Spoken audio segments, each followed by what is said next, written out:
రెస్టారెంట్లో కనిపించిన అన్వితతో నువ్వు నా భార్యవి, నువ్వు నాకు మళ్ళీ కావాలి అంటాడు అవినాష్. ఆ మాటలతో అన్విత కోపం హద్దులు దాటింది. నీకేమైనా పిచ్చి పట్టిందా? డివోర్స్ కావాలని నువ్వే అడిగావు. ఇప్పుడేమో డివోర్స్ పేపర్స్ గురించి నాకు తెలీదు అంటున్నావు. అసలు నువ్వేమనుకుంటున్నావు అని కోపంగా మాట్లాడింది. అన్విత గట్టిగా అరుస్తూ ఉండడంతో ఒకసారి రెస్టారెంట్ మొత్తాన్ని కలయ చూశాడు అవినాష్. అక్కడ ఎక్కువ మంది లేరు. అయినా కూడా ఈ విషయం తన పరువుకు సంబంధించిన విషయం కావడంతో అన్విత చేయి పట్టుకుని రెస్టారెంట్లో ఒక మూలకు లాక్కెళ్లాడు. అతడి ప్రవర్తన చూసిన అన్విత, నన్ను వదిలేయ్, నేను వెళ్ళాలి. నువ్విలా చేస్తుంటే నేను పోలీసులను పిలవాల్సొస్తుంది అని గట్టిగా అరిచింది. అన్విత, నువ్వు ఇంతలా మారిపోయావా? మనం దూరమై ఎక్కువ రోజులు కాలేదు. ఇంతకీ నువ్వు ఎవరితో వచ్చావు? నీ బాయ్ఫ్రెండ్తో వచ్చి ఉంటే వెంటనే అతనికి బ్రేకప్ చెప్పేసేయ్. నువ్వు నా భార్యవి అని అన్నాడు అవినాష్. ఆ మాటలకు ఆమె కోపం అంతకంతకు పెరుగుతోంది. నీకాల్రెడీ చెప్పాను, నేనీ భార్యను కాదు. నేనెవరితో వచ్చాననేది నీకనవసరం.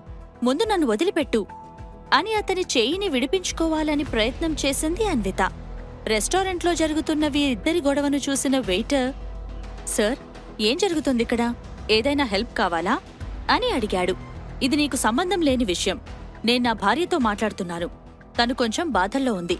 నీ పని నువ్వు చూసుకుంటే మంచిది అని వార్నింగ్ టోన్లో చెప్పాడు అవినాష్.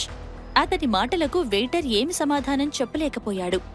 ఎందుకంటే అవినాష్ రెగ్యులర్గా ఇదే రెస్టారెంట్కి వస్తుంటాడు. అందుకే ఏమీ చేయలేక అక్కడ్నుండి వెనక్కి వచ్చేశాడు.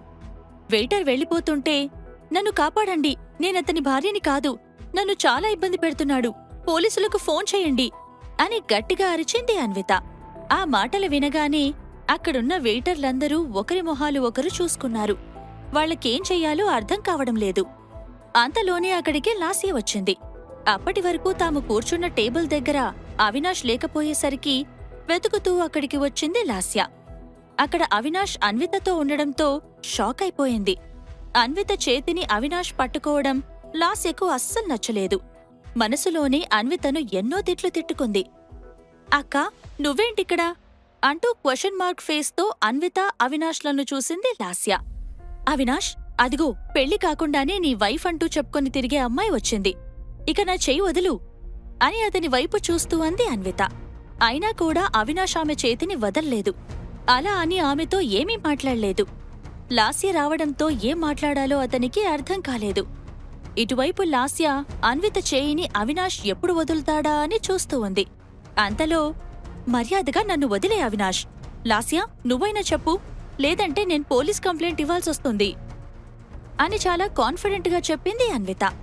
ఆ మాటలకు అవినాష్ని చూస్తూ ఉన్న లాస్య ఒక్క మాట కూడా అండం లేదు. ఎందుకంటే అవినాష్ ముందు మేకప్ చెరిగిపోయి తన ఒరిజినల్ మొహం బయటపడ్డ తర్వాత అతనికి ఆమె మీద ఇంట్రెస్ట్ పూర్తిగా తగ్గిపోయింది. అవినాష్ బిహేవియర్ లాస్యకు అర్థమవుతూనే ఉంది. ఇలాంటి టైంలో ఏమైనా అంటే తనకే ప్రాబ్లం అవుతుందని ఆమెకు తెలుసు. అందుకే అతడు అన్విత చేయి పట్టుకున్నా కూడా ఏమీ అనకుండా, అక్కా, నువ్వు అవినాష్ని అపార్థం చేసుకుంటున్నావు. నువ్వు తన నుండి విడిపోయినా కూడా నీ పరిస్థితి ఎలా ఉందో తెలుసుకోవడానికి అవినాష్ ట్రై చేస్తున్నాడు, అంతే అని అవినాష్ వైపు పాజిటివ్గా మాట్లాడింది లాస్య. అప్పుడే అన్విత చేతిని వదిలేసి రెస్టారెంట్ బయటకు వెళ్లిపోయాడు అవినాష్. అతడలా వెళ్లిపోగానే అప్పటిదాకా దాచుకున్న కోపాన్ని లాస్య బయటపెడుతూ, అన్విత, అసలు నువ్వేం చేస్తున్నావు? నువ్వు ఆల్రెడీ డివోర్స్ పేపర్స్ మీద సంతకం పెట్టావు. నువ్వు ఎన్ని ప్లాన్లు వేసినా అవినాష్ మళ్లీ దగ్గరికి రాడు. నువ్వంటే అవినాష్కి అస్సలిష్టం లేదు. అనవసరంగా అతని వెనక తిరిగి నీ ఎనర్జీ వేస్ట్ చేసుకోకు అని అంది. అవినాష్ వెనకాల తిరగాల్సిన అవసరం నాకేముంది? వాడేదో పెద్ద హీరో అని నువ్వు ఫీల్ అయిపోతున్నావేమో. నేననుకోట్లేదు అని లాస్యకు కౌంటర్ ఇచ్చింది అన్విత. నువ్వు అబద్ధం చెప్తున్నావు. నువ్వు ఇక్కడికి ప్లాన్ చేసుకుని వచ్చావు. ఇంతకు ముందు అవినాష్తో ఉన్నప్పుడు నీకు సకల సౌకర్యాలు ఉండేవి.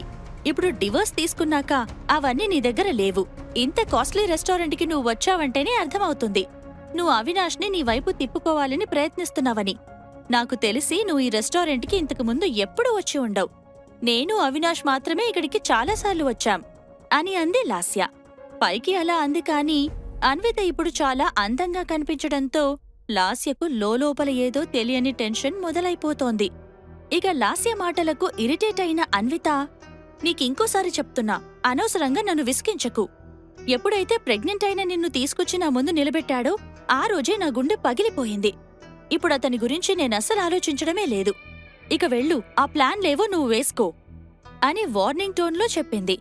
నువ్వు చాలా ఎక్కువ మాట్లాడుతున్నావన్విత.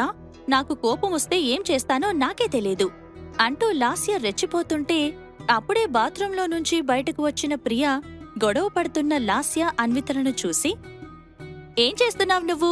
అన్విత మీదకి ఎగురుతున్నావేంటి? మూసుకుని బయటకు పో అని అంది. ప్రియా మాటలకు పళ్ళు కొరుకుతూ, ప్రియా, అనవసరంగా నువ్వు దీనిలో ఇన్వాల్వ్ అవ్వకు. ఇది మా ఫ్యామిలీ విషయం అని అంది లాస్య. ఫ్యామిలీనా? బాగుంది. అక్కను మోసం చేసి బావను ఫ్లర్ట్ చేసి కులుకుతున్న నువ్వు ఫ్యామిలీ గురించి మాట్లాడుతున్నావు అని అంది ప్రియా. అదంతా నీకనవసరం. నువ్వు సైలెంట్గా ఉంటే బావుంటుంది అని లాస్య అనడంతో, నీలాంటి చీడపురుగులు మాట్లాడుతుంటే కూడా సైలెంట్గా ఉండాలా? నువ్వొక చీడపురుగు, వాడొక పేడపురుగు. ఇద్దరూ కలిసి చెక్కభజన చేసుకోండి, పోండి అని కేర్లెస్గా అంది ప్రియా. ఆ మాటలకు అన్వితకు నవ్వొచ్చింది. చిన్నగా తనలో తాను నవ్వుకుంది. అది చూసిన లాస్య అవమానంగా ఫీలయ్యింది. కోపంలో ఏదో అనబోయింది కాని ఈలోగా, పద అన్విత, మార్నింగ్ మార్నింగ్ మూడాఫ్ చేసుకోవడం ఎందుకు అంటూ అన్వితను తీసుకుని రెస్టారెంట్ బయటకు వెళ్లిపోయింది ప్రియా. అక్కడ అవినాష్, అతని కార్ కూడా కనిపించకపోవడంతో అవినాష్ వెళ్లిపోయాడని అర్థం చేసుకున్న ప్రియా సక్సెస్ అనుకుంటూ చిన్నగా నవ్వుకుంది. రెస్టారెంట్ బయటకు రాగానే, సారీ ప్రియా, ప్రతిసారి నిన్ను ఇబ్బంది పెడుతున్నాను. నువ్వేదో మంచి ఫుడ్ తిందామని రెస్టారెంట్కి తీసుకొచ్చావు, కానీ ఇక్కడ రచ్చ అయిపోయింది. ఇంకెప్పుడైనా మళ్ళీ ఇక్కడికొద్దాం అని అంది అన్విత. ఆ మాటలకు చిన్నగా నవ్విన ప్రియా, లాస్యా, అవినాష్ ఇక్కడికి వస్తాడని తెలిసిన తర్వాతే కదా నేను నిన్నిక్కడికి తీసుకొచ్చింది అని అంది. అది విని అన్విత షాక్ అయిపోయింది. ఏంటి నువ్వనేది? అంటే ఇదంతా అని ఇంకా ఏదో మాట్లాడబోతుంటే, ఇదంతా నా ప్లానే. నువ్వేమో చాలా సాఫ్ట్, ఎవరినీ ఏమీ అనవు. నీకు అన్యాయం చేసిన వాళ్లను కూడా ఊరికే వదిలేస్తావు. నాకలా వదలాలని అనిపించలేదు. అందుకే ప్లాన్ ప్రకారమే ఇక్కడికి తీసుకొచ్చాను. నీకో విషయం తెలుసా? నేను ఫుడ్ ఆర్డర్ చేయగానే అక్కడి నుండి ఎందుకు వెళ్ళాననుకుంటున్నావు అని అడిగింది ప్రియా. బాత్రూంకి వెళ్ళావు కదా అని అన్విత క్యాజువల్గా చెబుతుంటే, కాదు, మనం ఆర్డర్ చేసిన ఫుడ్ ఐటమ్స్ బిల్ని అవినాష్ అకౌంట్లో వేయమని చెప్పేందుకే అక్కడి నుండి వెళ్ళాను. ఇప్పుడు రెస్టారెంట్ నుంచి అవినాష్ బయటికి వెళ్ళిపోయాడు. బిల్ మొత్తం లాస్య పే చెయ్యాలి. నీకు తెలుసు కదా, దాని దగ్గర అన్ని డబ్బులుండవు. ఇప్పుడు దాని పరిస్థితి ఎలా ఉందో అంటూ నవ్వింది ప్రియా.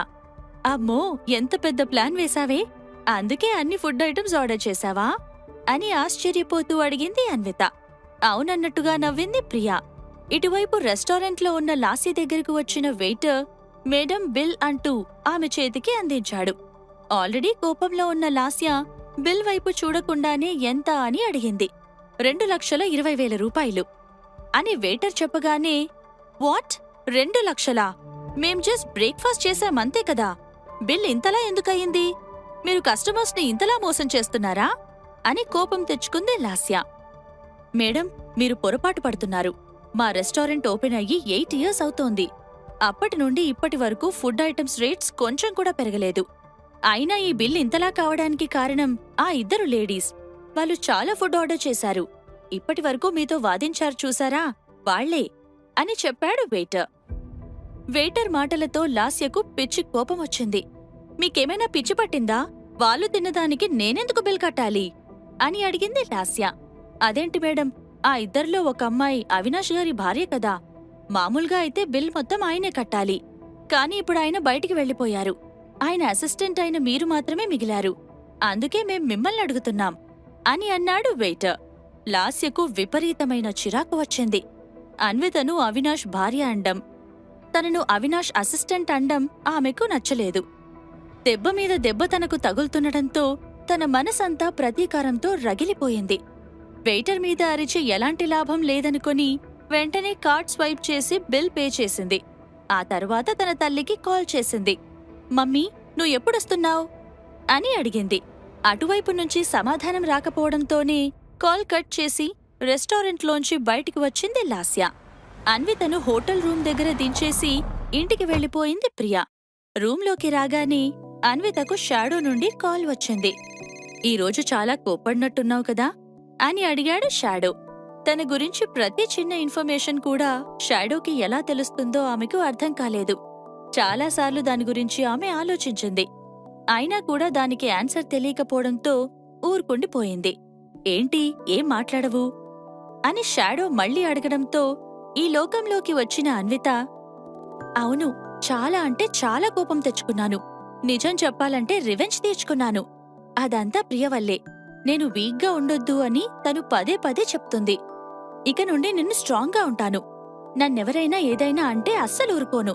ఖచ్చితంగా వారి అంతు చూస్తాను అని చెప్పింది.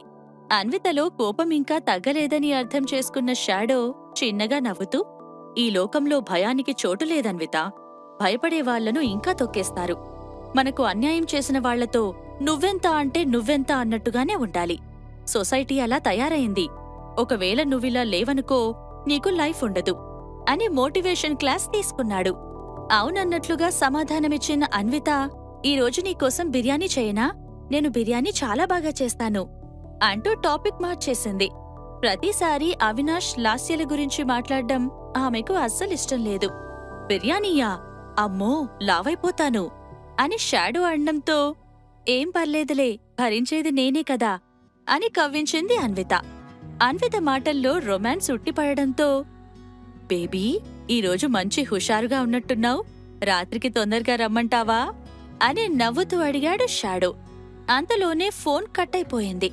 సడన్ గా ఫోన్ కట్టవడంతో షాడోకు ఏమీ అర్థం కాలేదు.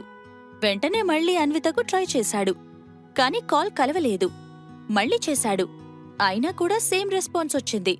ఏమైంది, కాల్ కూడా కలవడం లేదు అనుకుంటూ ఉన్నాడు షాడో.